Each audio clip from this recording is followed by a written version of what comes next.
وفاة الإعلامية هبة الزيات،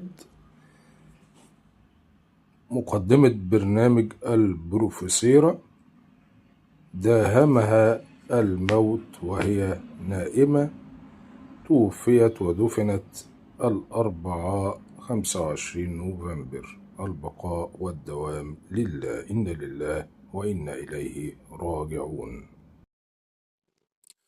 فكم من صحيح مات من غير علة، وكم من سقيم عاش حينا من الدهر، وكم من فتى أمسى وأصبح ضاحكا وأكفانه في الغيب تنسج وهو لا يدري، وكم من صغار يرتجى طول عمرهم وقد أدخلت أجسامهم ظلمة القبر، وكم من عروس زينوها لزوجها وقد قبضت أرواحهم ليلة القدر.